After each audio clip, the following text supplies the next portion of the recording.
जय हिंद साथियों, स्वागत है आपको हमारे चैनल पीसीएस दर्पण पे। देख रहे हैं दोस्तों, यूनिक पब्लिकेशन 2025 के लिए अति महत्वपूर्ण यह सेशन है जो बिहार डीएलएड संयुक्त प्रवेश परीक्षा, जिसमें हम लोग अभी तक सेट प्रैक्टिस कौन से कर चुके हैं, तो 4 नंबर तक कर चुके हैं। आज जो हम लोग का कौन सा है, मॉडल प्रैक्टिस सेट नंबर 5वां क्रम है दोस्तों। तो आइए इस सेट को स्टार्ट करते हैं। आप हमारे चैनल पे नए तो सब्सक्राइब कर लीजिएगा ताकि नेक्स्ट ऑन वीडियो सबसे पहले आप तक पहुंचेगी।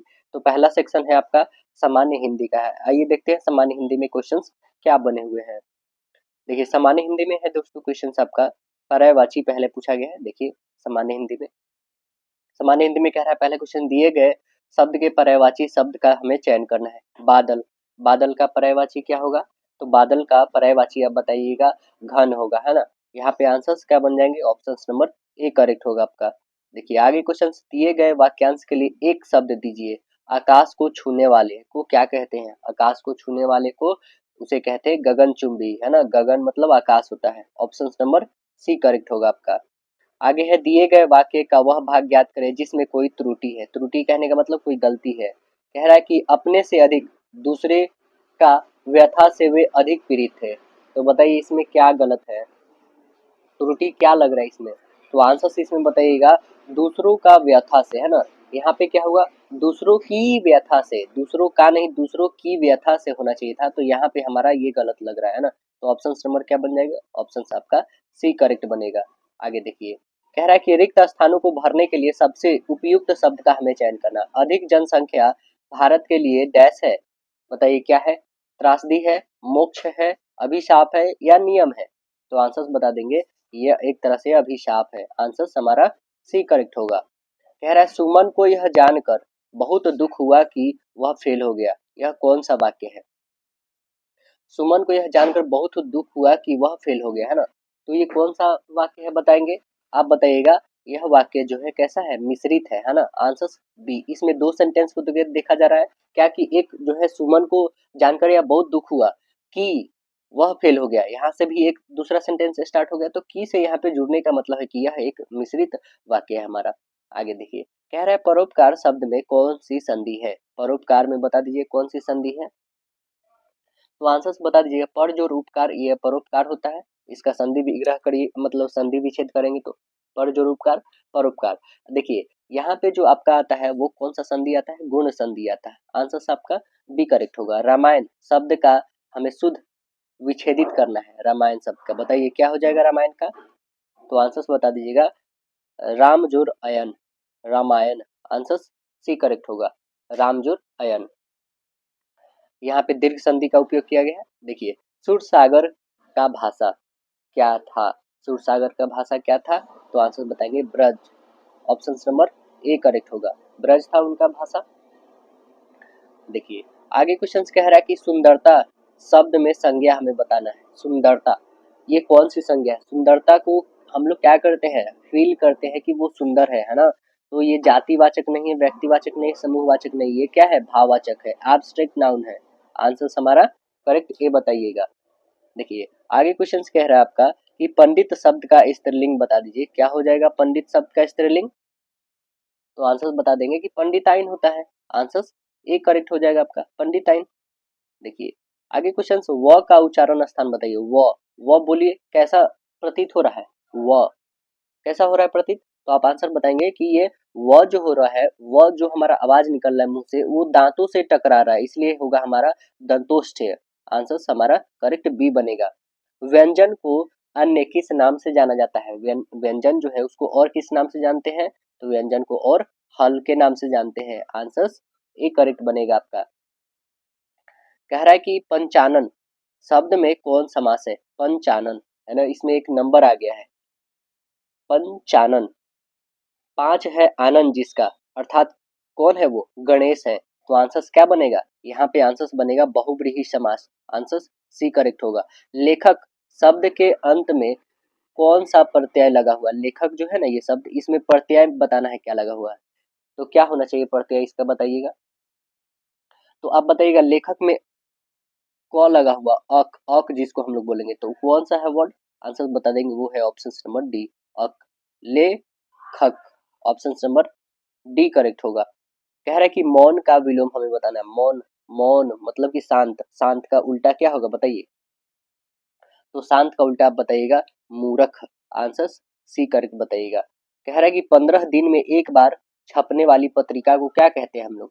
वार्षिक तो नहीं कहेंगे, ये तो 1 साल वाली हो जाती है। मासिक तो नहीं कहेंगे, ये तो 1 महीना वाली होती है। ये है पाक्षिक और साप्ताहिक। तो साप्ताहिक क्या होती है? जो हमारा एक सप्ताह में पब्लिश की जाती है। तो ये भी नहीं होगा हमारा, बस एक ही बच गया, वो है पाक्षिक। ऑप्शन नंबर सी करेक्ट होगा, पाक्षिक। कह रहे क्या? जुगुप्सा, जुगुप्सा में कौन सा रस का स्थायी भाव है? जुगुप्सा में कौन सा रस का स्थायी भाव है? तो आंसर्स बता दीजिएगा। ये है विभत्स रस है। आंसर्स डी करेक्ट बनेंगे आप। कह रहा है श्रृंगार रस का स्थायी भाव बताइएगा। श्रृंगार रस का स्थायी भाव क्या होता है? रति। आंसर्स सी करेक्ट बताएंगे, रति होता है। कह रहा है कि 4 चरण वाले चौपाई छंद के प्रत्येक चरण में कितनी मात्राएं होती हैं? कितनी मात्राएं होती हैं? आंसर्स बताएंगे टोटल 16 मात्राएं होती हैं। आंसर्स सी होगा। कह रहा है हिंदी कविता में स्वच्छंद, हिंदी कविता में जो है स्वच्छंद छंद रचना की सूत्रपात निम्नलिखित में से किसने किया था? किसने किया था? तो आंसर्स बताएंगे सूर्यकांत त्रिपाठी निराला जी किए थे। आंसर्स ए करेक्ट बताइएगा। कह रहा है बरे न हूज गूगन बिन बिरद बराई पाए कहत धतूरे सो कनक गहनो गढ़ न जाए। उपयुक्त में हमें क्या ढूंढना है? तो अलंकार ढूंढना है। तो आइए अलंकार को हम लोग ढूंढते हैं।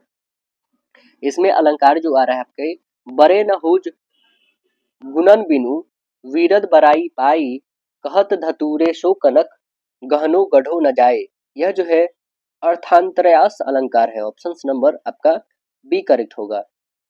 आगे क्वेश्चन कह रहा है कि रंभा झूमत हो कहाँ कछुक दिनन के हेत तुमते केते हो गए और है हवे यति खेत। उपयुक्त में हमें अलंकार बताना है।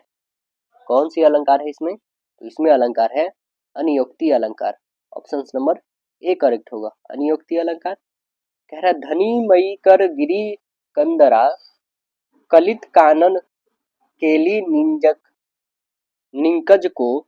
उपयुक्त में हमें अलंकार ढूंढना है। इसमें कौन सी अलंकार आया है? तो आंसर्स बताएंगे वृत्यानुप्रास अलंकार आया है। कैसे अब बताएंगे वृत्यानुप्रास? तो आप बताएंगे क का कितने बार रिपीटेड है? तो आप देख रहे हैं 2 से ज्यादा बार है, तो ये वृत्यानुप्रास हो जाएगा। आंसर हमारा सी बताइएगा। छेकानुप्रास कब होता है? जब मात्र एक और एक, बस 2 ही होता तब।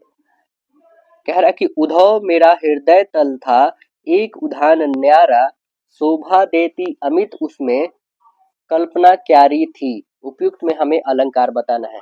कौन सी अलंकार है इसमें?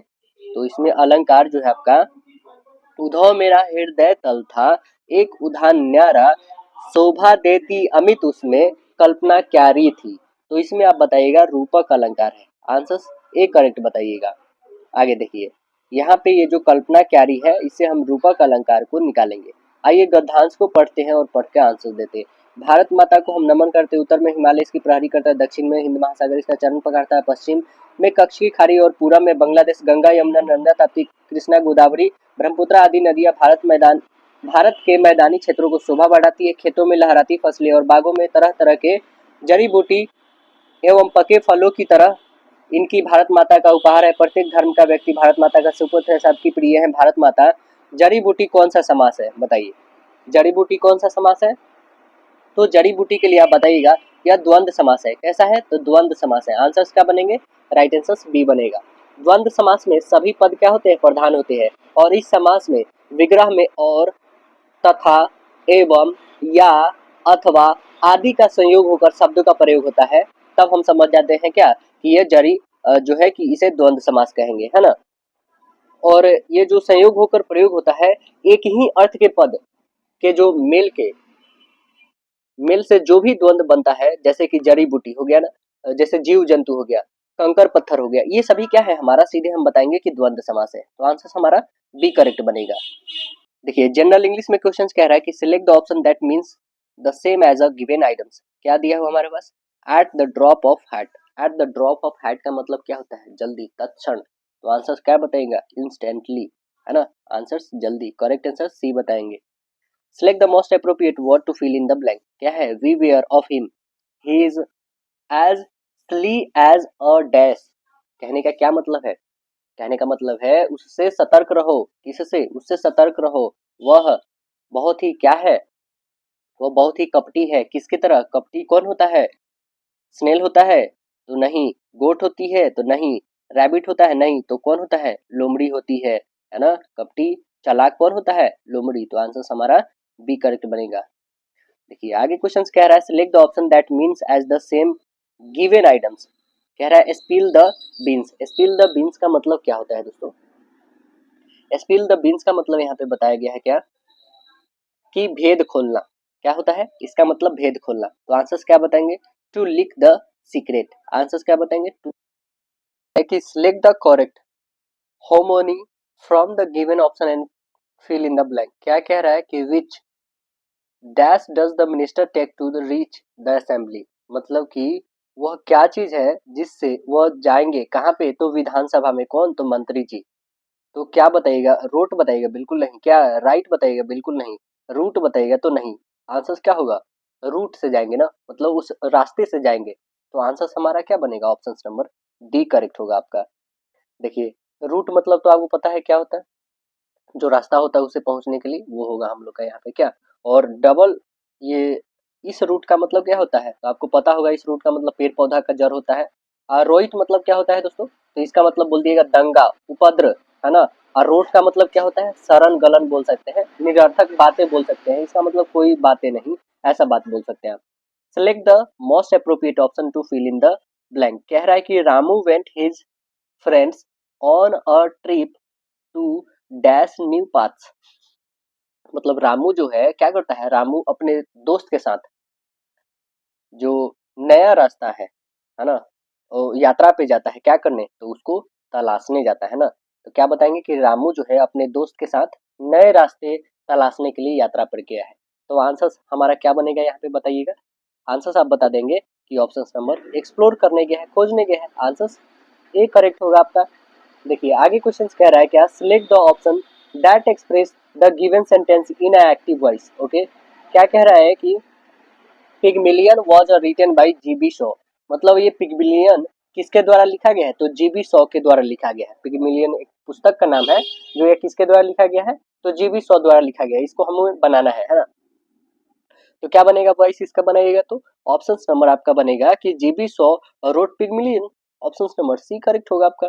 देखिए आगे क्वेश्चन कह रहा है select the option that express the given sentence in active voice. Okay, कह रहा है कि admittance was refuse to him by airport security. यानी आंसर क्या बनेगा कि एयरपोर्ट सुरक्षा के द्वारा उन्हें प्रवेश देने से इनकार कर दिया गया, मतलब कि मना कर दिया गया।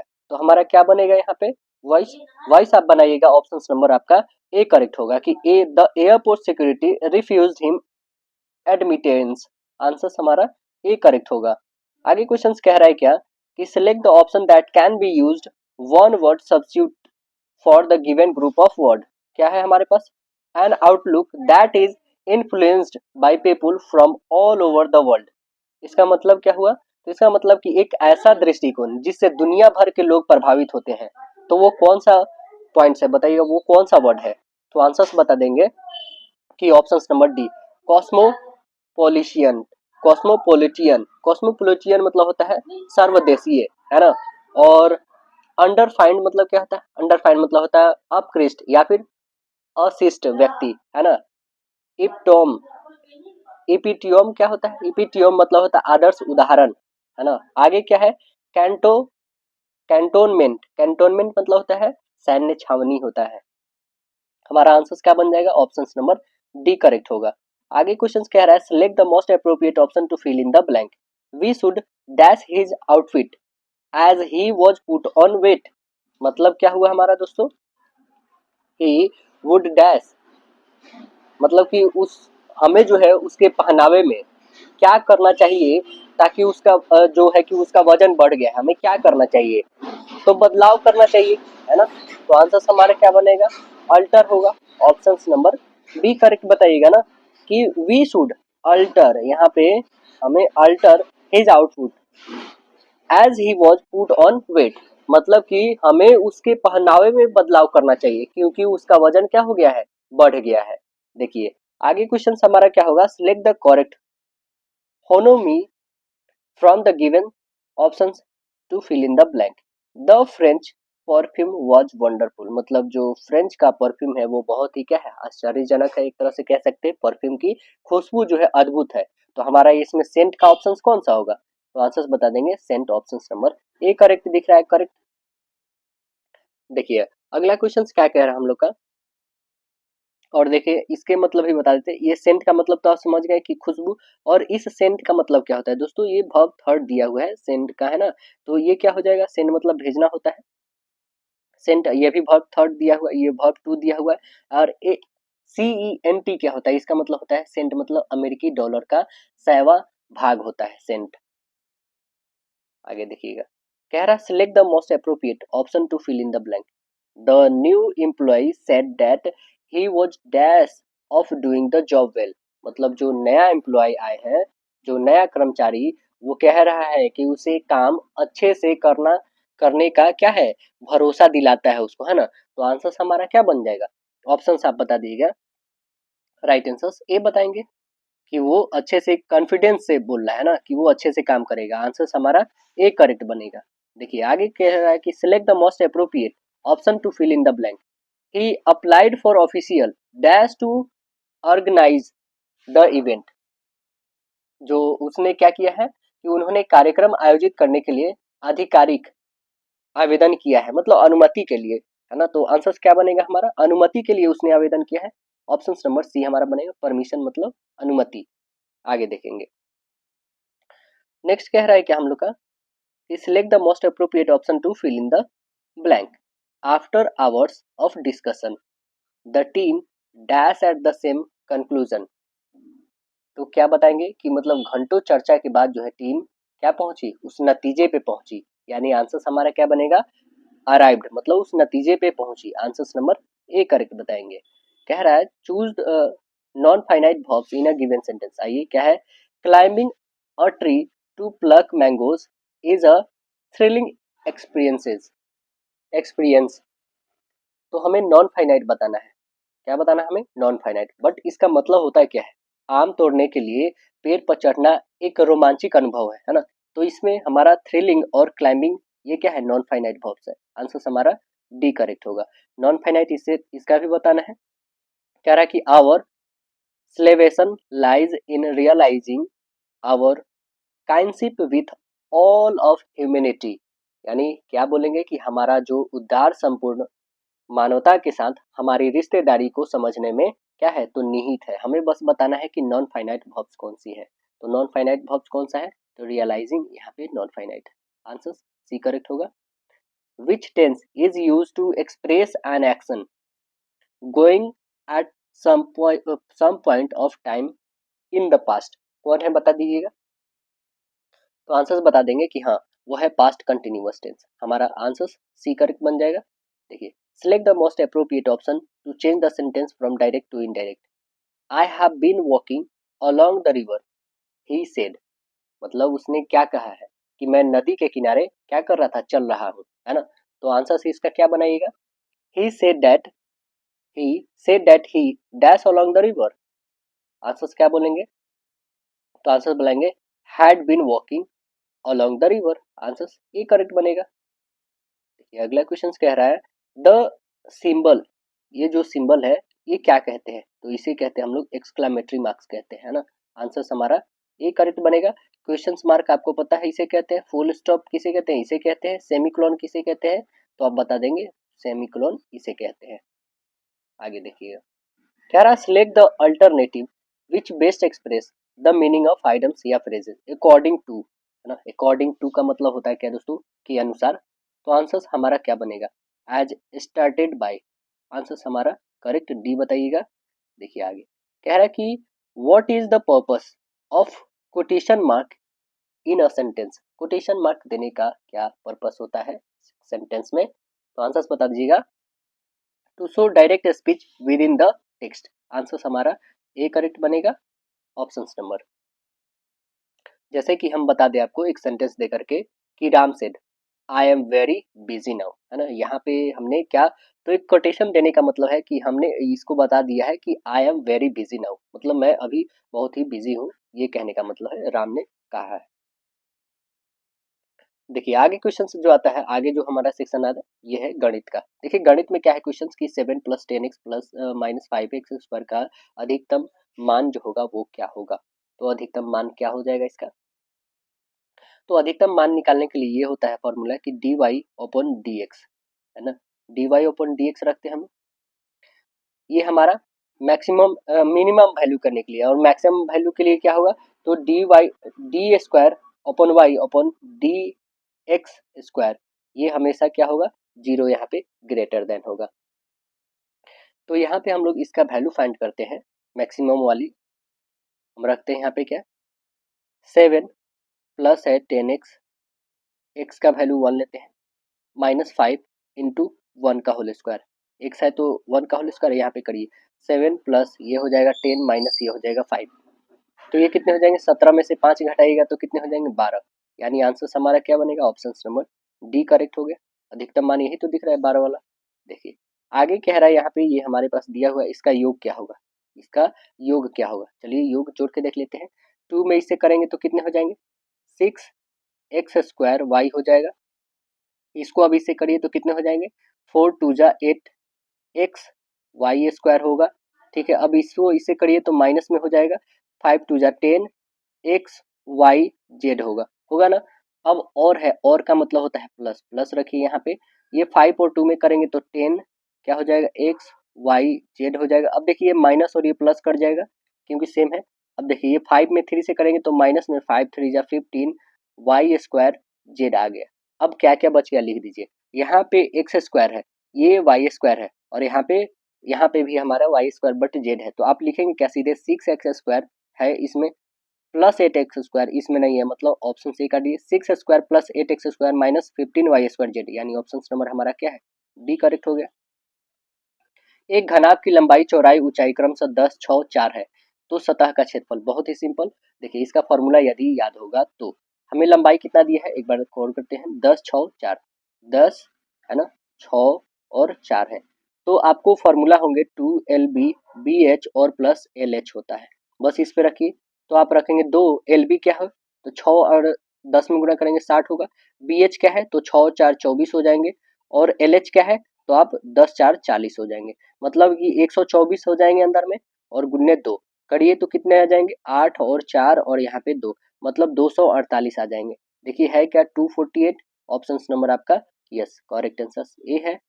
देखिए अगला क्वेश्चन कह रहा है क्या कि 12 सेंटीमीटर की भुजा वाले एक समचतुर्भुज का आंतरिक कोण 120 डिग्री है, तो उसके अधिक लंबाई वाले विकर्ण की लंबाई क्या होगी। तो क्या हो जाएगी, चलिए इसको हम लोग बना के देख लेते हैं क्या हो जाएगी। आइए यहाँ पे हमारे पास एक 12 सेंटीमीटर भुजा वाले एक समचतुर्भुज है, आंतरिक कोण कितना है 120 डिग्री है। चलिए यहाँ पे एक समचतुर्भुज हमने बना लिया, आंतरिक कोण कितना है दोस्तों 120, 120 है मतलब ये आधा और ये भी आधा, मतलब जैसे हमने इसका एक आधा हाफ खींच लिया तो ये 60 ये भी 60 हो जाएगा, क्योंकि 120 है तो ये भी 60 ये भी 60 हुआ। अब देखिए यहाँ पे कह रहा है कि हमने यहाँ से भी एक ड्रॉ कर लिया, यहाँ पे तो ये परपेंडिकुलर बनेगा मतलब 90 डिग्री का फॉर्मेशन होगा। अब देखिए यहाँ पे हमने नामकरण किया कि इसका नाम ए है, इसका नाम बी, इसका नामकरण सी, इसका नामकरण हमने डी रखा। अब देखिए इसमें ये 12 दिया हुआ मतलब ये सभी 12 होंगे है ना, ये सभी के 12 हो जाएंगे। अब हमारे पास और भी कुछ है क्या, तो आप एक तरह से लिखिए cos 30 डिग्री, cos 30 डिग्री क्योंकि राइट एंगल ट्रायंगल है इसमें, cos 30 डिग्री इक्वल लिखेंगे क्या AO अपन क्या हो जाएगा हमारा AB हो जाएगा। cos 30 डिग्री का क्या वैल्यू होता है तो √3/2 हो जाएगा। AO का वैल्यू कितना दिया होगा तो AO है नहीं हमारे पास, AB का वैल्यू कितना है 12 है, 2 से काटिए 6 टाइम में, यानी आ जाएगा हमारा कि AO बराबर हो जाएगा 6√3 आ जाएगा। AO बराबर कितना आ गया 6√3 आ गया। ओ कहने का मतलब यहाँ पे है AO कितना आ गया हमारा 6√3 आ गया। अब सबसे बड़ा विकर्ण होता है तो इसका बस दोगुना कर लीजिए, कितना हो जाएगा 12√3। देखिए 12√3 ऑप्शन में है क्या तो यस ऑप्शन नंबर आपका है राइट आंसर डी है 12√3 सेंटीमीटर। चलिए आगे क्वेश्चन देखेंगे हम लोग। कह रहा है कि 9,000 की धनराशि को 3 साल के लिए 2970 रुपया साधारण ब्याज मिलता है। ठीक है, अगर ब्याज की दर 2% बढ़ा दीजिए, पहले हमें ब्याज यहाँ पे फाइंड करने हैं, तब फिर जो ब्याज आएगा उसमें 2 बढ़ाना है, 3 साल में वो धनराशि पर ब्याज कितना होगा ये हमें बताना है। चलिए पहला हम लोग यहाँ तक देखेंगे, यहाँ तक इस क्वेश्चन को देखेंगे कि 9,000 की धनराशि है, पी दिया हुआ है हमारे पास, SI भी दिया हुआ है हमारे पास, और हमारा क्या दिया हुआ है दोस्तों, तो ये दिया हुआ है 3 साल टाइम दिया है, तो हमें रेट निकल जाएगा आराम से। तो रेट बराबर आप लिखेंगे क्या कि 2970 इंटू 100 होगा अपॉन 9000 होगा, है ना। और कितने समय के लिए है, तो 3 सालों के लिए। चलिए अब काट के देखिए, ये 3 जीरो से 2 जीरो, एक 3 जीरो कैंसिल हुआ, 9 से काटिए, 9 × 27 और 2 बिल्कुल कटेगा, 33 टाइम्स में इसे काटिएगा तो 11 टाइम में। अब कह रहा है कि रेट इंक्रीज होगा, पहले 11 था अब 2 और इसमें बढ़ेगा, मतलब अब कितने हो जाएंगे, 13 रेट हो गया। चलिए इसी रेट से हमें बनाना है, 13 जब रेट हो जाएगा 3 साल के लिए, रेट हमारे पास कितना हो जाएंगे 13, और हमारे पास समय कितने हो जाएंगे, तो 3 साल, समय हमारा 3 साल, तो हमें ब्याज कितना होगा ये बताना है। प्रिंसिपल हमारा कितना है, प्रिंसिपल तो वही रहेगा 9000 रुपया। अब बताना है कि इस पे हमारा कि ब्याज कितना रुपया होगा, तो ब्याज कितने निकालेंगे, एस आई इक्वल लिखेंगे हम लोग, एस आई होगा यहाँ पे, आई एस नहीं, S I, S I equal हो जाएगा हमारा पी, क्या है 9000 है, इंटू आर कितना है हमारे पास 13 है, इंटू टाइम कितना है 3, और बटे 100 लिखेंगे। 2 जीरो से 2 जीरो काटिए, 13 नम्मा 117 होता है, और गुन्ने 3 कर दीजिए, एक जीरो भी है तो करेंगे इसमें मल्टीपल कितने हो जाएंगे, 7 तिया 21, और 3 एकम 3 और एक, 3 और 2 5 होंगे, और 3 एकम 3 और एक जीरो, मतलब 3510 रुपया हमारा ब्याज आना चाहिए। 3510 है क्या, तो आंसर बता दीजिएगा यस, ऑप्शन नंबर आप बी करेक्ट बताएंगे, ऑप्शन नंबर बी।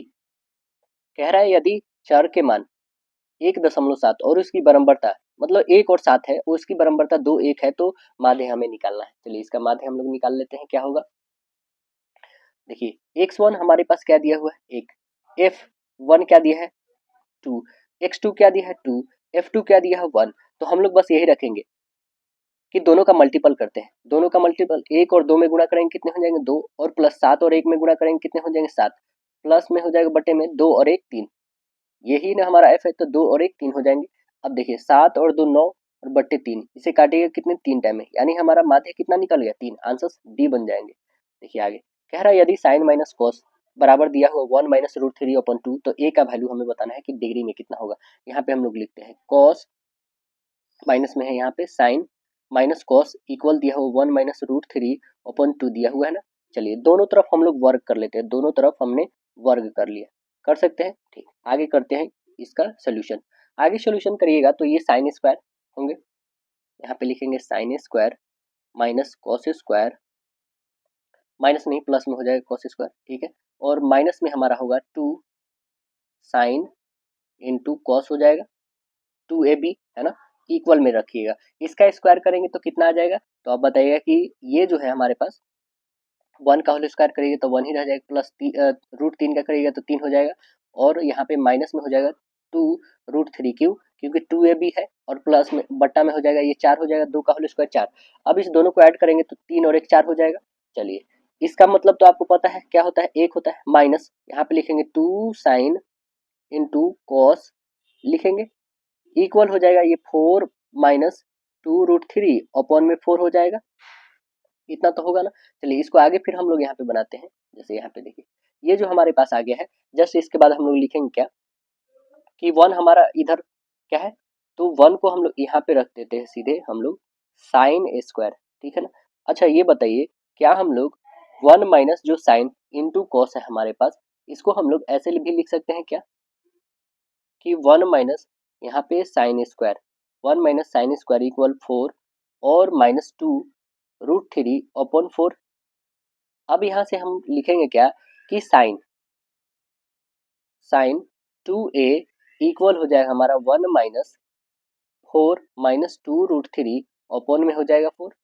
अब इसे कैलकुलेट करेंगे हम लोग तो क्या हो जाएंगे हमारे पास, 4 में से आप 3 घटाइएगा, 4 में से मतलब 1 घटाइएगा, ये तो 4 है ना दोस्तों, 4 है, 4 माइनस 4, तो ये प्लस माइनस कैंसिल हो जाएगा हमारा, बचेगा क्या, तो 2 रूट 3 और ओपन में 4, इसे भी हम लोग काट सकते हैं, तो काट लीजिए 2 टाइम्स में, कितने आ जाएंगे आपके पास, तो रूट 3 और पॉइंट 2, रूट 3 और पॉइंट 2, ये माइनस में आया तो उसे माइनस का इंडिकेट नहीं करिए, क्योंकि हमें बस हमें डिग्री पता करना है, तो रूट 3/2 साइन का किसके बराबर होता है, किसके बराबर होता है, तो आप बता देंगे साइन जो होता है यहाँ पे 60 के बराबर होता है। अभी यहाँ पे 2 है ही दोस्तों, इसका वैल्यू तो 60 आ गया साइन 60, और इस 2 को इधर डिवाइड में लेके आएंगे तो ये काटेगा तो कितना आ गया हमारा, मतलब साइन की वैल्यू जो आ गया वो 30 डिग्री आ गया, मतलब वो ए का वैल्यू कितना आ गया हमारा 30 डिग्री, ऑप्शन नंबर क्या बन गया, राइट आंसर बी बन गया आपका। आगे देखिएगा कह रहा है कि संख्या x में से 3 घटा दे तो इस प्रकार संख्या के मूल संख्या का 1/3 रह जाती है। तो इस कथन को व्यक्त करने की समीकरण कौन सा है? कह रहा है एक जैसे कि हमारा कोई संख्या है, इसमें 3 घटा दे तो कितना रह जाती है? 1/3। बस यही तो रह जाती है। देखिए ऐसा है क्या? तो यस, ऑप्शन नंबर यही तो नहीं, घटाना है। ऑप्शन ए नहीं है दोस्तों आपका। देखिए कौन है फिर? हाँ, ऑप्शन नंबर आपका डी है correct. x-3 x/3 option number D correct है। आगे क्वेश्चन कह रहा है यदि किसी द्विघात समीकरण के मूल 4 तथा 5 है तो समीकरण क्या होगा? क्या हो जाएगा समीकरण? देखिए यहाँ पे हम देखते हैं पहले क्या है, मूल 4 और 5 है। चलिए 4 और 5 के लिए हम लोग कैसे बनाएंगे? तो यहाँ पे बहुत सिंपल करेंगे कि x square minus alpha plus beta, है ना। अल्फा प्लस बीटा वही 4 और 5 को रखेंगे हम लोग यहाँ पे, एक्स और प्लस हो जाएगा अल्फा इंटू बीटा इक्वल 0 होता है। एक्स स्क्वायर तो हम रहने देते हैं, माइनस अल्फा प्लस बीटा को रखिए। 4 और 5 कितने हो जाएंगे? 9x हो जाएंगे, है ना। प्लस में हो जाएगा और आप गुणा करेंगे 4 बच्चे तो 20 हो जाएगा। ऐसा कोई है क्या?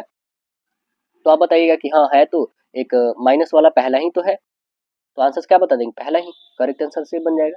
देखिए आगे कह रहा है कि रैखिक समीकरण 2x प्लस 3y 16 है, y बराबर 2 है, तो यहाँ पे 2 रखिएगा तो ये 6 हो जाएगा। 6 उधर जाके घटेगा 10, मतलब 2 का वैल्यू 5 आ जाएगा। यानी आंसर हमारा क्या बनेगा? राइट आंसर सी हो जाएगा आपका। देखिए आगे क्वेश्चन कह रहा है यदि a का वैल्यू दिया हुआ है 1/3 माइनस में भी नहीं, तो b का वैल्यू -1 दिया है, तो कौन सा सही होगा बताइएगा। यहाँ पे कौन बड़ा या छोटा है ये हमें दिखाना है। देखिए 1/3 है और भी नहीं तो माइनस में है, ये माइनस में 1 है, तो इतना तो कंफर्म है कि ये वाला मतलब कि बड़ा है। किससे? तो इससे बड़ा है। क्यों? क्योंकि इसने ज्यादा कर्ज ले रखा है, इसने कम कर्ज ले रखा है, तो इसलिए हमारा बड़ा कौन हुआ? बड़ा हुआ यहाँ पे 1/3।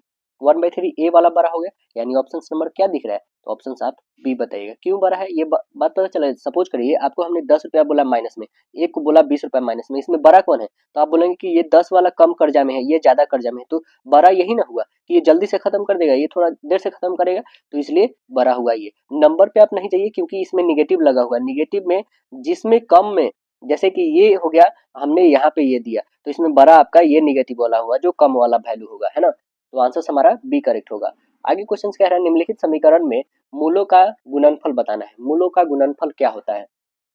तो मूलों का गुणनफल आप बता देंगे c/a होता है, याद होगा तो, है ना। c मतलब ये हो, c का -3 दिया हुआ है, a का क्या है? तो 1 है, मतलब इसे डिवाइड करेंगे तो -3 ही रह जाएगा। ऑप्शन नंबर सी दिख रहा है आपको। आगे देखेंगे कह रहा है कि ax² plus bx plus c के मूल समान होंगे कैसे? तो वो आंसर आपको याद होंगे क्या? तो ये b² -4ac इक्वल 0, ये माइनस में है तो उधर प्लस में चल जाएगा, तो b² इक्वल हम लोग लिख सकते हैं कि नहीं 4ac, तो यही तो दिया हुआ है, ऑप्शन नंबर सी दिया हुआ आपका। आगे देखिए कह रहा है कि tan 90 माइनस थीटा का मान किसके बराबर होगा? किसके बराबर होगा? तो आप बता देंगे tan 90 माइनस थीटा ये कॉट के बराबर होगा। कॉट किसके बराबर होता है? तो कॉस बाई साइन के बराबर होता है। वही tan रहता है तो आपका साइन बाई कॉस होता है, यानी हमारा आंसर तो हमें कॉट से बताना है, तो आंसर बी करेक्ट होगा आपका। देखिए आगे क्वेश्चन कह रहा है निम्नलिखित में से कौन सा कथन सही है? कौन सा कथन सही है? साइन 30 बराबर क्या कॉस 30 होता है? साइन 30 बराबर tan 30 होता है, साइन 30 बराबर cos 60 होता है, साइन 30 बराबर tan 60 होता है। तो आंसर बताइएगा कि कौन किसके बराबर होता है यहाँ पे। तो आंसर सीधे से हम बता देंगे कि साइन जो 30 की वैल्यू होती है, साइन 30 की वैल्यू कितनी होती है? 1/2। लेकिन साइन साइन ये किसका है? तो साइन हमने 60 का वैल्यू बताया है ना, साइन 30 √3/2 हो जाएगा। ये साइन 30 की वैल्यू 1/2 होता है ना। अब देखिए साइन 30 का जस्ट इसका अपोजिट आप बता देंगे cos 60 का वैल्यू कितना होता है? 1/2 होता है। तो वो कौन सा है? ऑप्शन नंबर आप सी देख रहे हैं। देखिए आगे क्वेश्चन साइन थीटा का कौन सा मान सही है? साइन थीटा का कौन सा मान सही है? तो आप बता देंगे कि साइन A² और प्लस cos A² ये तो पता होगा इक्वल 1 होता है। हमें साइन का वैल्यू पता करना है, तो साइन इधर cos आ जाएगा, यहाँ से cos हमने हटा दिया, माइनस में cos आ जाएगा, स्क्वायर में रहेगा। इस स्क्वायर को हटाइएगा तो रूट में आ जाएगा, यानी 1 माइनस cos स्क्वायर आना चाहिए रूट में, 1 माइनस cos स्क्वायर रूट में। ऑप्शन नंबर सी है आपका। देखिए आगे क्वेश्चन कह रहा है एक वृत्त के केंद्र O है ना, किसी बाह्य बिंदु P से वृत्त के दो स्पर्श रेखाएं हैं PM और PN खींचे गए, तो वृत्त को M और N पर स्पर्श करती है, तो हमें PON 50 डिग्री है, तो MPN का मान हमें बता देना है कि कितना हो जाएगा। चलिए यहाँ पे हम लोग बना के देखते हैं कि कितना हो जाएगा। यहाँ पे हमारे पास एक वृत्त है, हमने स्पर्श रेखाएं खींची है। देखिए ये स्पर्श रेखाएं हो गई, यहाँ से हमारा एक सेंटर है, ये इस पे आपको पता है परपेंडिकुलर बनते हैं, यहाँ पे 90 डिग्री का फॉर्मेशन होता है। अब देखिए इसमें क्या क्या दिया हुआ है, ये एक लाइन है हमारा, इसमें ये 50 डिग्री दिया हुआ है ना, 50 डिग्री दिया हुआ है। चलिए इसका नामकरण करते हैं हम लोग, एन है इसका नाम ओ है, इसका नामकरण एम है, इसका नामकरण पी है। ये बाहर दिया हुआ है, जिसमें एक दे रखा था हमारे पास, एन ओ पी का वैल्यू 50 है। हमें फाइंड किसका करना था, तो हमें फाइंड करना था कि एम पी एन का मतलब ये वाला वैल्यू बताना है कि ये कितना होगा। देखिए ये 90 है, ये भी 90 है, ये 50 पता चला गया, तो ये कितना होना चाहिए पहले ये तो हम निकालेंगे, तभी तो ये सभी का योग जो होता है 360 होता है दोस्तों। ठीक है, तो चलिए इसको हम लोग पहले फाइंड कर लेते हैं कितना आ जाएगा।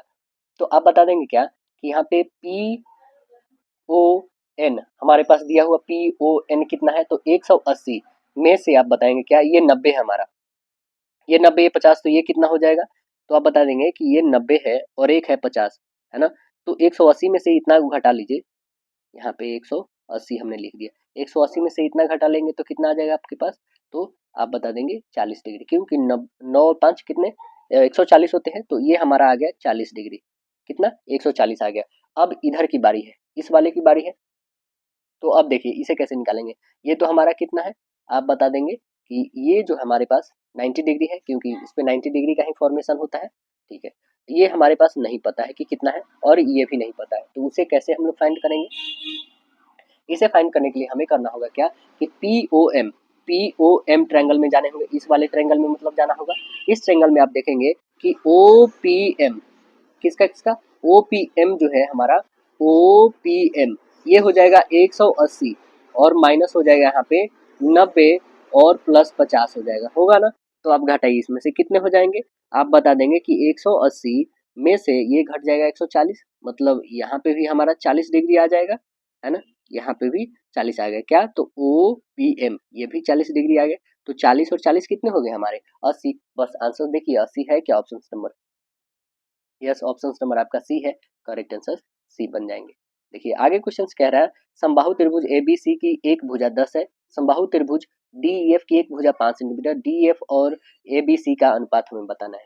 चलिए यहाँ पे रेशियो का हमें मतलब कि उसकी भुजा क्षेत्रफल का रेशियो हमें बताना है, तो क्षेत्रफल का रेशियो क्या हो जाएगा, देखिए क्षेत्रफल हम लोग लगते हैं ए बी सी और अपन डी ई एफ का रेशियो हमारा भुजा का दिया हुआ।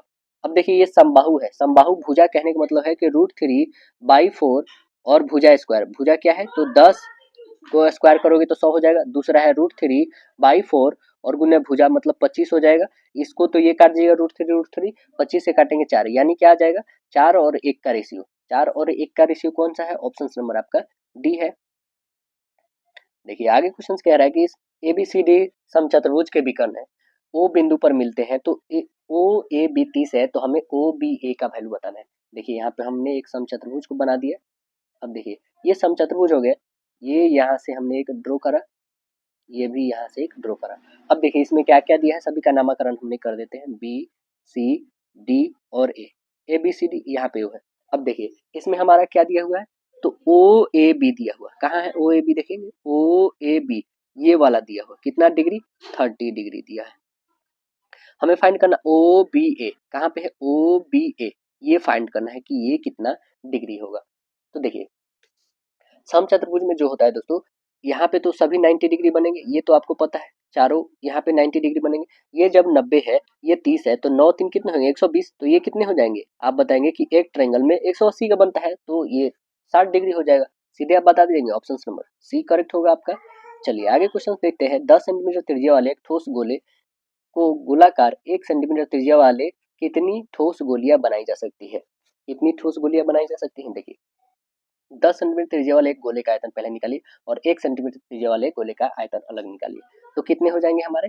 देखिए दोनों का बस डिवाइड कर देना है, 4/3 होता है इसका, पाई आर क्यूब होता है, अपन 4/3 रखिए, पाई आर क्यूब रखिए। क्या 4/3 और पाई हम लोग काट सकते हैं, बिल्कुल, बस आर क्यूब रखेंगे। पहला का आर कितना है, तो आप बता दीजिए, पहला का 10, इसका क्यूब करना है, दूसरा का है 1, मतलब सीधे से दिख रहा है कि हमारा ये हो जाएगा 1000 और ये नीचे 1, मतलब 1000 गोलियां टोटल बन जाएगी, इसे काटेंगे तो 1000, ऑप्शन नंबर क्या बन जाएगा, right answer option D correct होगा।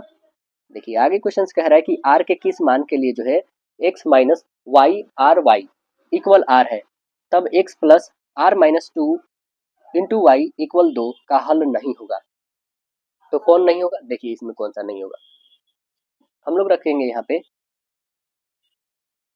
पे रखते हैं हम लोग 1/1 है ना, 1/1 इक्वल माइनस आर अपन हो जाएगा R minus two equal doesn't equal क्या है आर अपन टू के है, इतना तो है। तो लिखेंगे 1/1 इक्वल माइनस आर अपन हो जाएगा आर माइनस टू। ये हम अकॉर्डिंग टू क्वेश्चन ले रहे हैं यहाँ पे। तो आर माइनस टू इक्वल क्या हो जाएगा माइनस आर। तो आप बताएंगे कि 2r इक्वल हो जाएगा 2, आर से आर कैंसिल हुआ तो हमारा आर मतलब 2 से 2 कैंसिल हुआ तो आर की वैल्यू कितना आ गया, 1 आ गया।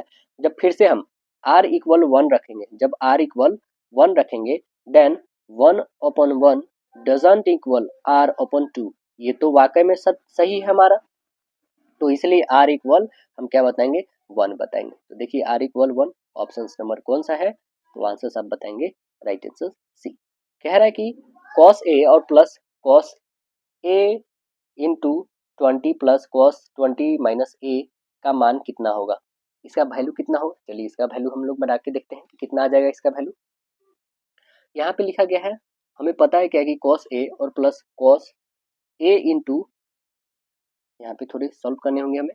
यहाँ पे चलिए लिखते हैं हम लोग, क्या लिखा गया हमारे पास cos a प्लस लिखा गया है cos इंटू a प्लस 20, 120 लिखा गया है, ठीक है।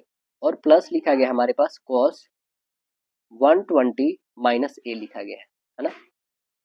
चलिए इसे हम लोग सॉल्व करेंगे तो क्या लिखेंगे, इसे सॉल्व करेंगे तो हम लोग लिखेंगे cos a प्लस हो जाएगा cos a और इंटू हो जाएगा हमारा cos 120 होगा, माइनस हो जाएगा यहाँ पे साइन a इंटू हो जाएगा साइन a इंटू हो जाएगा हमारे पास साइन 120 डिग्री हो जाएगा, और प्लस लिखेंगे हम लोग cos 120 डिग्री और इंटू हो जाएगा cos a प्लस हो जाएगा sine 120 degree into sine a हो जाएगा। इतना तो हम लोग लिखेंगे, ठीक है। अब जब इतना लिख दिए तो हम लोग क्या करेंगे, इसको लिखेंगे cos a प्लस हो जाएगा हमारा यहाँ पे माइनस 1/2 cos a है ना, और माइनस हो जाएगा √3/2 साइन a, ठीक है। ये देखिए इसे हम आगे सॉल्व करेंगे, प्लस में अभी और है दोस्तों, प्लस में अभी आपके पास है माइनस में 1/2 cos a और प्लस हो जाएगा √3/2 साइन a, ठीक है। इतना लिखा हुआ, फिर हम इसे आगे प्रोसेस करेंगे दोस्तों, इसे आप लिख लीजिए। इसके जस्ट बाद हम लोग करेंगे क्या कि cos a है ना, cos a minus 1/2 cos a होगा, माइनस हो जाएंगे √3/2, इसे लिखिए cos a, cos नहीं साइन यहाँ पे होगा 2 साइन a होंगे। आगे सॉल्व करेंगे तो माइनस 1/2 cos a और प्लस √3/2 साइन a हो जाएगा, है ना। तो इसे आप सॉल्व करिएगा तो क्या हो जाएंगे cos a minus 1/2 cos a minus 1/2 cos a। तो इसे हम लोग क्या लिख लेंगे cos a minus cos a equal 0, क्योंकि ये और ये कैंसिल हो जाएगा। तो आंसर हमारा क्या बन जाएगा, ऑप्शन नंबर ए बन जाएगा। आगे देखिएगा, अगला कह रहा है कि दो समरूप त्रिभुजों के क्षेत्रफलों का क्रमशः 36 और 81 है। पहले त्रिभुज की ऊंचाई कितना है 4.8 है, तो दूसरे की संगत ऊंचाई हमें बताना है। जस्ट अभी हम लोग बनाए थे 1-2 क्वेश्चन पहले, वैसे ही बस बनाना है। पहले दिया हुआ 36, दूसरा का है 81। भुजा कितना है, एक है 4.8 है, दूसरा हमें नहीं पता है, ठीक।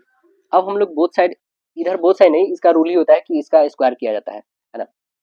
अब देखिए ये 36 81 कटने वाले हैं क्या, तो कटने वाले काट सकते हैं 9 से 4 टाइम में, 9 से 9 टाइम में। अब देखिए इससे छोटा तो होगा नहीं, 4 बटे यहाँ पे 9 आ गया। इस स्क्वायर को हम लोग लेके आते हैं स्क्वायर रूट में, ये 4.8 रहेंगे और यहाँ पे वाट है, इसका वैल्यू कितना हो जाएगा 2/3 और इधर आ जाएगा 4.8 और बट्टे वाट। तो वाट से हम लोग मल्टीपल करेंगे और 3 से गुणा कर देंगे, वाट इक्वल हो जाएगा 4.8 इंटू 3 अपॉन हो जाएगा 2, है ना। इस डेसिमल को हटाइए 10 आएगा, ये 2 से काटिएगा तो कितने 2 और 4 24, इसे करेंगे तो कितने आ जाएंगे 4 तिया 12 और 3 दूने 6 1 7, मतलब 7.2, क्योंकि 10 से डिवीजन करेंगे हम लोग, तो आंसर हमारा 7.2 आना चाहिए। तो ऑप्शन नंबर आपका बी करेक्ट है।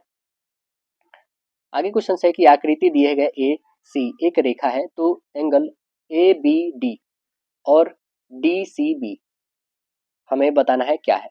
देखिए यहाँ पे ए बी डी कहाँ है, ए बी डी ये जो है ए बी डी और डी बी सी ये डी बी सी है ना। तो ये क्या है यहाँ पे बताइएगा। तो ये एक लीनियर पेयर है। क्या बताएंगे, ये लीनियर पेयर है। आंसर हमारा ए बताइएगा। देखिए आगे क्वेश्चन कह रहा है यदि बहुलक माइनस माध्यिका, बहुलक माइनस माध्यक 24 है तो माध्यक माइनस माध्य क्या होगा। देखिए यहाँ पे कैसे बनाएंगे इसको हम लोग, आपको फॉर्मूला पता होगा कि बहुलक, बहुलक बराबर हम लोग क्या लिखते हैं, तो बहुलक बराबर लिखते हैं 3 गुने माध्यिका है ना, 3 गुने माध्यिका लिखते हैं ना, 3 गुने माध्यिका और माइनस होता है 2 गुने माध्य। बस इसी फॉर्मूला को हम लोग यूज करेंगे। बहुलक इसमें दिया हुआ बहुलक माइनस माध्यक, बहुलक माइनस माध्यक पे हम लोग लेके आएंगे तो कितना हो जाएगा, यहाँ पे हो जाएंगे 24 और प्लस हो जाएगा माध्यिका, माध्यिका 24 प्लस माध्यिका इक्वल हो जाएगा 3 गुने माध्यिका, माध्यिका 3 गुने माध्यिका हो जाएगा और यहाँ पे माइनस 2 गुने माध्य रहेगा। ठीक है, अब इसे आगे करिएगा तो कितने हो जाएंगे 24 इक्वल हो जाएगा हमारे पास 2 इसमें कॉमन हो जाएंगे तो हम लिखेंगे माध्यिका, माध्यिका और माइनस यहाँ पे माध्य हो जाएगा क्योंकि हमने 2 को कॉमन कर लिया है। अब देखिए 2 से इसे काट लीजिए कितने टाइम में, 12 टाइम में आप काट लेंगे। तो माध्यिका और माइनस माध्य यही तो वैल्यू निकालने थे, कितना आ गया हमारे पास 12। देखिए है क्या ऑप्शन, तो यस ऑप्शन नंबर आपका ए करेक्ट है। ये अगला जो सेक्शन आता है विज्ञान का क्वेश्चन है कि विद्युत उत्पन्न करने के लिए कौन सी धातु का उपयोग होता है, कौन सा धातु का उपयोग होता है, यूरेनियम का। आंसर ये बताइएगा। कह रहा है गेहूं की खेती के लिए कौन सा उर्वरक अधिक मात्रा में उपयोग करेंगे, बताइए कौन सा उर्वरक अधिक मात्रा में उपयोग करेंगे, तो आंसर बताएंगे नाइट्रोजन को। आंसर ए बताएंगे नाइट्रोजन। कह रहा है कि चूहा मारने का जहर किस रासायनिक पदार्थ से बनता है, किस रासायनिक पदार्थ से बनता है, तो आंसर बताएंगे पोटेशियम साइनाइड से बनता है। आंसर सी बताएंगे पोटेशियम साइनाइड से बनता है। पीतल में कौन सी धातु है, पीतल में कौन सी धातु है, तो पीतल में आप बताइएगा जस्ता और तांबा है। आंसर डी बताएंगे जस्ता और तांबा है पीतल में। कह रहा है क्या एस्पिरिन, एस्पिरिन कहाँ से मिलती है, एस्पिरिन कहाँ से मिलती है, तो आंसर बताएंगे एस्पिरिन एक पेड़ से मिलता है। आंसर सी बताइएगा वृक्षीय छाल से मिलता है। कह रहा है कि मायोग्लोबिन में कौन सी धातु होती है, मायोग्लोबिन में लोहा होता है। आंसर आंसर डी बताएंगे। कह रहा है हाइड्रोजन को जलाने से क्या बनेगा, हाइड्रोजन को जलाइएगा तो क्या मिलेगा, आपको मिलेगा पानी। आंसर डी बताएंगे क्या मिलेगा, जल बनता है ना। देखिए आगे क्वेश्चन कह रहा है चुंबकीय सुई किस तरह संकेत करती है, बता दीजिए, तो आंसर बता देंगे उत्तर। आंसर सी बताएंगे नॉर्थ की तरफ। महासागर से ऊंची जल तरंगे कैसे उत्पन्न होती है, कैसे उत्पन्न होती है, तो आंसर बताएंगे ये होती है चंद्रमा मून से होती है ना। राइट आंसर डी बताएंगे। कह रहा है सोना को घोला जा सकता है, सोना को घोला जा सकता है, सोना को 3 भाग हाइड्रोक्लोरिक एसिड तथा 1 भाग नाइट्रिक एसिड के मिश्रण में घोला जा सकता है। आंसर सी करेक्ट होगा हमारा, मतलब कि 3 HCl है ना और प्लस होगा HNO3 में घोला जा सकता है ना। आगे देखिए कह रहा है श्वेत प्रकाश को नली में कैसे पैदा करते हैं, है ना, नली में कैसे पैदा करते हैं श्वेत प्रकाश को, तो आंसर बता देंगे यह पैदा करते हैं तंतु मतलब फाइबर को गर्म करके। आंसर बी करेक्ट होगा। कह रहा है कि किसी कमरे को ठंडा किया जा सकता है, कैसे ठंडा किया जा सकता है, तो आंसर बताएंगे संपीड़ित गैस को छोड़ने से। आंसर बी करेक्ट होगा। देखिए प्रकाश में 7 रंग होते हैं, रंगों को अलग करने का क्या तरीका है, क्या है तरीका बता दीजिए, तो आंसर बता देंगे एक प्रिज्म से रंगों को अलग किया जा सकता है। आंसर ये बताइएगा एक प्रिज्म से रंगों को अलग किया जा सकता है। लोलक की कालावधि मतलब टाइम पीरियड बताना है, लोलक की कालावधि क्या होगा, तो आंसर बताएंगे लंबाई के ऊपर निर्भर करती है ये, है ना। आंसर हमारा बी बनेगा, लंबाई के ऊपर निर्भर करता है। कह रहा है तैरने के तालाब में तैरने से मनुष्य की त्वचा जल जाती है, किसके कारण होता है, किसके कारण होता है, तो यह होता है क्लोरीन के कारण। आंसर बी बताएंगे किसके कारण होता है, क्लोरीन के कारण जो होता है ये दोस्तों। कह रहा है जब वैद्युत ऊर्जा गति में परिवर्तित होती है तब क्या होता है, तब क्या होता है, तब होता है कि 30% ऊष्मा की हानि होती है ना। आंसर हमारा सी बताइएगा।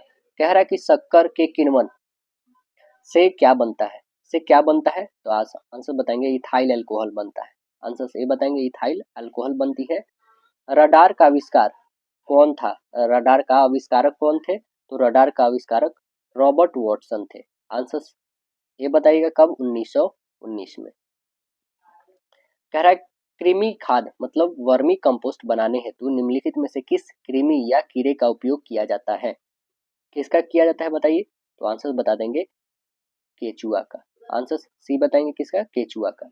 हीलियम परमाणु के एल कक्षा में कितने इलेक्ट्रॉन उपस्थित होते हैं? कितने इलेक्ट्रॉन उपस्थित होते हैं? आंसर बता देंगे 0। आंसर ए करेक्ट होगा आपका। परमाणु संख्या कितना होता है हीलियम का? तो 2 होता है ना, हाइड्रोजन का 1 होता है, तो ऐसे इसमें इलेक्ट्रॉनों की उपस्थित 0 होता है। आंसर सही बनेंगे। देखिए अब आता है सामाजिक अध्ययन। सामाजिक अध्ययन में क्वेश्चन है राजा राम मोहन राय के द्वारा समाज की स्थापना किया गया, कब किया गया? तो आंसर बताएंगे 1828 में। आंसर सी बताइएगा 1828 में किया गया। कि मुगल प्रशासन में मुहतसीब था। मुहतसीब क्या था बताइए? तो मुहतसीब था लोक आचरण अधिकारी। आंसर हमारा सी करेक्ट बनेंगे, लोक आचरण अधिकारी। देखिए आगे है कि अलाउद्दीन खिलजी के आक्रमण के समय देवगिरी का शासक कौन था? देवगिरी का शासक कौन था? तो आंसर बताएंगे रामचंद्र देव। आंसर ये बताएंगे रामचंद्र देव थे। देखिए आगे कह रहा है कि गुलाम वंश का प्रथम शासक कौन था? गुलाम वंश का प्रथम शासक कौन था? तो आंसर क्या बताएंगे? Option number B, Qutbuddin Aibak. Qutbuddin Aibak 1206 से लेकर 1210 तक इसका शासन था। कनिष्क के शासन काल में बौद्ध सभा किस नगर में आयोजित किया गया था? किस में हुआ था? कश्मीर कुंडलवन में हुआ था। आंसर हमारा सी बनेगा। सबसे पहले कहाँ हुआ था? राजगीर, दूसरा पाटलिपुत्र, तीसरा वैशाली, चौथा कश्मीर में, कुंडलवन में। आगे देखिएगा कह रहा है कि मेगास्थनीज की पुस्तक का नाम क्या है? मेगास्थनीज पुस्तक के नाम कौन है? तो इंडिका। मेगास्थनीज जो है इंडिका पुस्तक लिखे। आंसर नंबर डी करेक्ट होगा। हर्षचरितम नामक पुस्तक के लेखक कौन है? बता दीजिए कौन है? तो आंसर बता देंगे ऑप्शन नंबर बी, बाणभट्ट है। कौन है? बाणभट्ट। हर्षवर्धन के दरबारी भी ये थे, कवि थे बाणभट्ट। अगला देखिए मुद्रा राक्षस नामक पुस्तक के लेखक कौन है? मुद्रा राक्षस पुस्तक के लेखक कौन है? तो आंसर बता देंगे विशाखदत्त है। आंसर ए बताएंगे विशाखदत्त है। आगे क्वेश्चन है कि नौकरशाही का क्या काम है? नौकरशाही का बता दीजिए काम क्या है? तो आंसर बताएंगे उपयुक्त सभी है। सरकार की नीतियों का लागू करना, प्रशासन चलाना, मंत्रियों की सहायता करना। आंसर डी करेक्ट होगा आपका। कह रहा है कि सत्यार्थ प्रकाश की रचना किसने किया था? सत्यार्थ प्रकाश की रचना कौन किए थे? तो स्वामी दयानंद सरस्वती जी के द्वारा। करेक्ट आंसर डी बताएंगे, स्वामी दयानंद सरस्वती जी के द्वारा हुआ था। आगे देखिए कह रहा है कि अनुशीलन समिति थी। अनुशीलन समिति क्या थी? तो एक क्रांतिकारी संगठन थी। आंसर डी बताएंगे, एक क्रांतिकारी संगठन थी। कह रहा है सुरक्षा प्रकोष्ठ की नीति से संबंधित है। रिंग्स फेंस की नीति किससे संबंधित है? बता दी कौन गवर्नर जनरल से? आंसर बताएंगे वॉरेन हेस्टिंग्स से। आंसर ये बताएंगे 1765 से लेकर 1813 तक यह लागू किया था सुरक्षा प्रकोष्ठ नीति को। All India trade union Congress का प्रथम अध्यक्ष कौन थे? कौन थे? तो आंसर बताएंगे लाला लाजपत राय। आंसर डी बताएंगे लाला लाजपत राय जी थे। 1920 में ऑल इंडिया ट्रेड कांग्रेस की स्थापना किए थे और पहले अध्यक्ष गरम दल के नेता लाला लाजपत राय जी 31 अक्टूबर 1920 को बम्बई अधिवेशन की अध्यक्षता किए थे। भारत छोड़ो आंदोलन के समय इंग्लैंड का प्रधानमंत्री कौन था? भारत छोड़ो आंदोलन के समय कौन थे? 1942 में। तो आंसर बताएंगे वो चर्चिल था। कौन था? Churchill. Option B correct answer बताइएगा। कह रहा है महावीर स्वामी का जन्म कहाँ हुआ था? महावीर स्वामी जी का जन्म कहाँ पे हुआ था? आंसर बताएंगे कुंडलवन, कुंडल ग्राम में हुआ था। कुंडल वन नहीं, कुंडल ग्राम में। आंसर ये बताएंगे कहाँ पे? कुंडल ग्राम में हुआ था। कुंडग्राम। आंसर ये बताएंगे कुंडग्राम। कुंडग्राम कहाँ पे पड़ता है दोस्तों? वैशाली जिला में, जो बिहार डिस्ट्रिक्ट में पड़ता है आपका, है ना। 540 ईसा पूर्व में इनका एक क्षत्रिय परिवार में हुआ था जन्म। कह रहा है किसने जालियांवाला बाग हत्याकांड घटना के विरोध में अपना सर नाइट का उपाधि वापस करने की घोषणा किए थे? कौन के थे बता दीजिए सर नाइट की उपाधि? तो सर नाइट की उपाधि जो मिला था गुरु रविन्द्रनाथ टैगोर जी को मिला था, तो वो उपाधि वापस लौटाने के लिए जालियांवाला बाग हत्याकांड में कौन के थे? तो रविन्द्रनाथ टैगोर जी। आगे देखिएगा आगे क्वेश्चन कह रहा है कि किस फाइबर को बढ़ाने के लिए ठंड मुक्त दिन की आवश्यकता होती है? तो आंसर क्या बता देंगे? आंसर बताइएगा कपास। करेक्ट आंसर से बताएंगे कपास। देखिए भारत के किस राज्य में सौर ऊर्जा के विकास की सबसे अधिक संभावनाएं हैं? कौन से राज्य में है? तो आंसर बताएंगे राजस्थान में। ऑप्शन बी होगा। लोकतंत्र की सफलता की एक आवश्यक शर्त क्या है? क्या है आवश्यक शर्त बताइए? तो आंसर बताएंगे ये है लोकतंत्र में आस्था। आंसर सी बताएंगे लोकतंत्र में आस्था। विश्व बैंक का मुख्यालय निम्नलिखित में से कहाँ है? वर्ल्ड बैंक का अभी वर्तमान में अध्यक्ष कौन है दोस्तों? अजय बंगा है। तो बताइए इसका मुख्यालय कहाँ पे है? तो आंसर बता देंगे option number C, Washington DC में है। कहाँ पे? वाशिंगटन डीसी में है। अब आते हैं हम लोग तार्किक एवं विश्लेषणात्मक क्षमता, जिसको हम लोग रीजनिंग बोलते हैं। कथन दिया हुआ हमारे पास दो, आई कथन को हम लोग रीड करते हैं। कथन कह रहा है कि कुल पुरुष जो है शिक्षित है। कुल पुरुष क्या है? शिक्षित है। ओके, आगे कह रहा है कि शिक्षित व्यक्ति छोटे परिवार पसंद करते हैं। निष्कर्ष है सभी परिवार शिक्षित है, कुछ परिवार छोटे परिवार पसंद करते हैं। तो आंसर हमारा क्या होना चाहिए? आंसर सब बता देंगे क्या यहाँ पे कि कुछ व्यक्ति जो है छोटे परिवार पसंद करते हैं। ये हमारा सिर्फ दो निष्कर्ष निकल रहा है, सही है ना? ऑप्शन नंबर बी करेक्ट होगा। देखिए आगे क्वेश्चन कह रहा ए बी से क्या है? कद में लंबा है। बी से कौन बड़ा है? तो ए, ठीक है, अभी हमने बड़ा कर दिया। जो सी से छोटा है बट लेकिन सी से छोटा है, ये ऐसे है, ठीक है। और डी से लंबा है लेकिन डी से लंबा है, ठीक है, डी से लंबा है। तो इनमें सबसे छोटा कौन है? तो डी ही तो है। ऑप्शन नंबर सी करेक्ट होगा। देखिए हमें बताना है शब्दकोश के अनुसार, जो डिक्शनरी होती है उसके अकॉर्डिंग बताना है कौन सा हमें अरेंज करने हैं। तो सबसे पहले क्या आएगा? R E R E R E R E, ठीक है। सी है, सी है, सी और सी है। सी के बाद ई आना चाहिए, वो तो आएगा नहीं, तो आप बता देंगे कि पहले ये वाला आना चाहिए। 2 नंबर कौन सा स्टार्ट है? इसमें नहीं है, इसमें भी नहीं है, बस दो ऑप्शन है, ए या तो सी। आइए आगे देखते हैं हम लोग। आर ई सी हो गया, सी के बाद ई हम लोग ले लिए। ई के बाद क्या होना चाहिए? तो ई के बाद यू नहीं, यू तो 21 पे आता है, तो आप बताएंगे ओ 15 पे आता है, ओ वाला लीजिए। और ओ से भी पहले आपको देखना है, ओ के बाद जो देखना है जी है, यहाँ पे आर है, तो आप बताएंगे पहले जी वाला, मतलब कि सेकंड में इस एक को लेंगे। तो वो कौन सा है? 2 एक इसमें है, 2 एक इसमें भी है। अब देखिए यहाँ पे हम लोग लास्ट छाट लेंगे, इसमें कौन है? सी ओ है, सी ओ तो हमने ले चुका है। अब आर की बारी है हमारे पास। सी ओ आर यहाँ पे देख रहे हैं ये 18 पे आता है, ये जो हमारे पास कौन से आता है? तो 21 पे आता है, ठीक है ना। मतलब ये चौथा क्रम था हम लोग का, ये चौथा ले चुके थे। पांचवा आर है, आर के बाद डी, तो पहले ये आएगा है ना, तब ये आएगा। तो हमारा कौन सा ऑप्शन दिख रहा है? ये है ऑप्शन नंबर आपका ए, करेक्ट बन जाएगा। ए नंबर कह रहा है कि निम्नलिखित में हमें बताना है विकल्प में कौन सा फुलफिल करेगा। देखिए 15 30 20 है यहाँ पे, तो देखिए कैसे ये फुलफिल करेगा। जैसे कि 15 और 28 हम लोग इस दोनों को जोड़ते हैं और इसे भी जोड़ते हैं, कितना आ जाएगा? 50 आ जाएगा।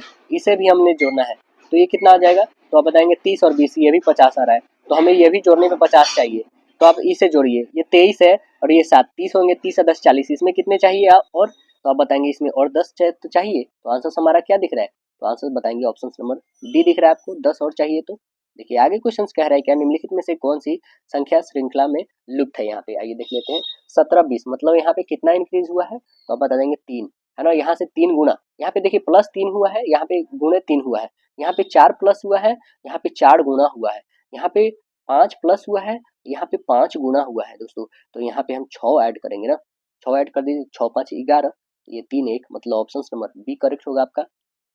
देखिए आगे क्वेश्चन दिए गए समीकरण हमें यहाँ पे बताना है कि इसकी जगह पे क्या आएगा, फुलफिल कौन कर रहा है ना, मतलब कौन एग्जैक्टली सही होगा। तो देखिए ऑप्शंस बेसिस पे आप उठा के इसे बनाएगा। चलिए हम ऑप्शंस बी ही उठाते हैं आंसर वाले। यहाँ पे प्लस है, तो ये मतलब कि इक्वल है, इक्वल रखेंगे। पहले यहाँ पे डिवीजन है, डिवीजन, ये तो डिवाइड होगा, 14 14 56 है ना, ये मल्टीप्लाई है, और ये प्लस है आपका, और ये माइनस है। देखिए इसे हमने डिवाइड दिया, तो ये ये आपके 4 टाइम में हो जाएंगे। अब देखिए ये मल्टीपल करेंगे तो ये 12 हो जाएगा, 4 और 3 में गुणा करेंगे तो 12 आ गया। 12 और प्लस 65 कर लेंगे, 12 और प्लस 93 कर लिए, 12 में 93 जोड़िए, कितने आ जाएंगे? 5 और ये 105, 105 में से 65 घटा लीजिए तो ये 0 और ये 4, मतलब 40। ऑप्शन नंबर आपका बी फुलफिल हो जा रहा है ना। देखिए आगे कह रहा है, इसमें हमें बताना है कि क्या आने वाला है आगे। तो देखिए बी आर है ना, इसमें बी आर है तो बी आर ओ है ना, ये शुरू है तो ये लास्ट कर रहा है। देखिए दोस्तों यहाँ पे ये लास्ट है तो यहाँ पे ये शुरू कर रहा है, बस हमें वही करने हैं। ये देख लेते हैं हम लोग को यहाँ पे, जैसे कि इससे ये मतलब है, इससे ये मतलब है, तो इसका हमें दूसरे से मतलब है। चलिए हमें 3 वर्ड्स लेने हैं, यहाँ पे 3 है जो लास्ट में होना चाहिए। D E S, D E S है क्या? नहीं, डी ई एस है क्या? डी ई एस है इसमें, यानी ये काटिए, ये काटिए, ये काटिए, बस एक ही ऑप्शन दिख रहा है आपका, ऑप्शन नंबर सी दिख रहा है। आगे देखिए कह रहा है क्या, दो कथन दिए हैं, कथन को हम लोग पढ़ते हैं। कथन है कि प्रत्येक त्योहार के अगले दिन सभी स्कूल ने छुट्टी की घोषणा किया। दूसरा है प्रमुख त्योहार के अगले दिन सभी कॉलेज ने छुट्टी की घोषणा किया है। तो हमारा क्या होना चाहिए इसका प्रभाव? तो इसका प्रभाव होना चाहिए दोस्तों क्या, कि दोनों कथन 1 और 2 किसी सामान्य कारण के प्रभाव है, तभी तो बंद कर रहे हैं। आंसर हमारा डी करेक्ट होगा। आइए देखते हैं आगे कथन क्या कह रहा है, कि यह कह रहा है कथन भारतीय विश्वविद्यालय से बड़ी संख्या में निकलने वाले ग्रेजुएट रोजगार योग्य नहीं है। कार्यवाही क्या है कि पाठ्यक्रम की विषय वस्तु तय करने के लिए उच्च शिक्षा के कॉलेजों और संस्थानों को अधिक स्वायत्तता दी जानी चाहिए। दूसरा है कि विश्वसनीय विदेशी विश्वविद्यालयों को भारत में परिसर बनाने के लिए प्रोत्साहित करना जाना चाहिए। तो आंसर्स क्या बताएंगे? आंसर बताएंगे 1 और 2 दोनों इसमें निहित है। आंसर हमारा डी है। देखिए लास्ट क्वेश्चन है कि प्रश्न हल करने के लिए निर्देश दिया गया है कि इसे चिन्हित करना आवश्यक है। एक उम्मीदवार जो शर्त को पूरा करता है साथ ही उचित कार्रवाई भी करता है। कह रहा है बैंक में अधिकारी के पद के लिए आवेदन करने के लिए पात्रता मापदंड निम्नलिखित है। वो क्या है देखिए, कह रहा है उम्मीदवार कम से कम जो है 65% अंक के साथ स्नातक होना चाहिए। उम्मीदवार के पास स्नातक में कम से कम 60% अंक होने चाहिए। यदि उसके पास कम से कम 65% अंकों के साथ स्नातकोत्तर मतलब पीजी होना चाहिए। कह रहा है यदि उम्मीदवार के पास डॉक्टरेट की डिग्री मतलब पीएचडी है तो उसके पास स्नातक में कम से कम 55% अंक और स्नातकोत्तर में कम से कम 60% अंक होना चाहिए। उम्मीदवार के पास ग्रेजुएशन और पोस्ट ग्रेजुएशन दोनों में कम से कम 55% अंक होना चाहिए। अगर उसके पास पोस्ट ग्रेजुएट मतलब पीजी के बाद कम से कम 5 साल का कार्य अनुभव है तब उम्मीदवार। अगला है कंडीशन क्या है कि उम्मीदवार के पास स्नातक में कम से कम 60% अंक होना चाहिए यदि उसके पास स्नातक के बाद कम से कम 10 साल का अनुभव है तब। तो देखिए प्रश्न आपका यहाँ पे बनता है। ये तो हमने सुन लिया कि ये सब उसका रिक्वायरमेंट है। हमारा क्या है क्वेश्चन की मानसी रॉय जो है स्नातक में 65% अंक है, स्नातकोत्तर में 50 है। वह पीएचडी पूरा करने के बाद 10 साल के कार्य भी कर चुकी है।